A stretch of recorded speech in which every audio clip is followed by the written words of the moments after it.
Oh, not again. Uncle Lou, nice to eventually catch up. These stories he says, this guy's absolutely crazy. Deliver to me a vegan shepherd's pie within the next 3 hours. I will release him. His young life is in your hands, Uncle Lou. Your time starts now.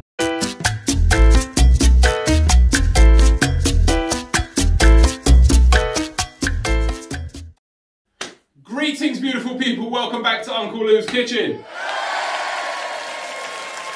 Today, I'm going to be showing you how to recreate Mark Henderson, aka the vegan Mooncat's vegan shepherd's pie. Now, to those of you who don't know, the vegan Mooncat is quite a prominent member on the vegan circles of Instagram.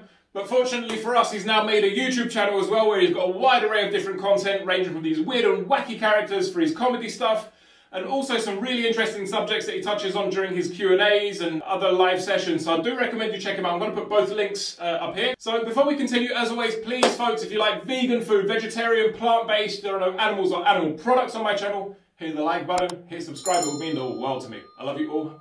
Have an amazing day. Let's get cooking. So just before we begin, I'm making a very large batch here, and the amount that I'll write down is how many you need for 4 portions. So we're going to start off with 2 large boiled and cubed carrots, 200 grams of green or brown lentils, 200 grams of mushrooms that have been finely chopped, 1 kilo of potatoes, 1 medium to large onion, half a cup of peas, 1 tin of chopped tomatoes, 1 tablespoon of vegan gravy granules, 1 tablespoon of maple syrup, 1 teaspoon of oregano, 1 teaspoon of basil, 1 teaspoon of soy sauce, 1 tablespoon of tomato paste, 1 clove of garlic.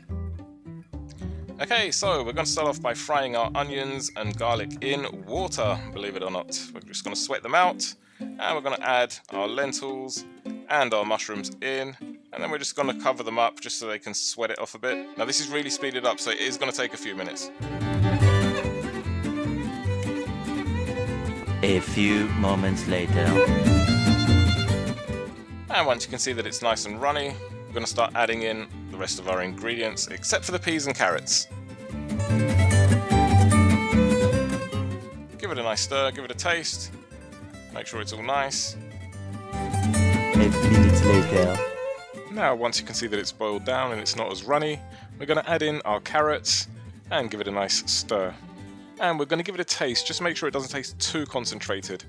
If you see that it does, just add a bit of water in there, that's not a problem. And just cook it off until it's no longer runny. You want to turn your heat down to medium, then about 5 to 10 minutes before we're ready to finish off, we're going to add in the peas.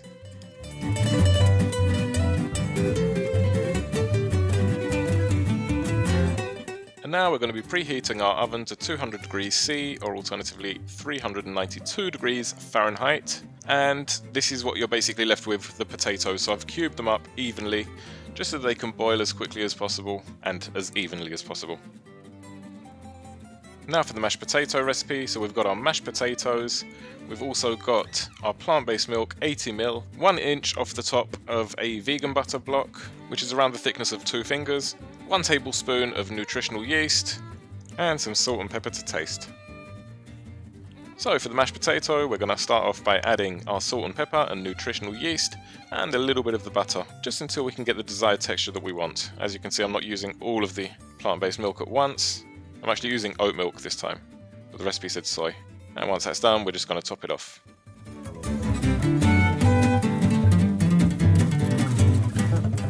And brace yourselves, it's about to get beautiful.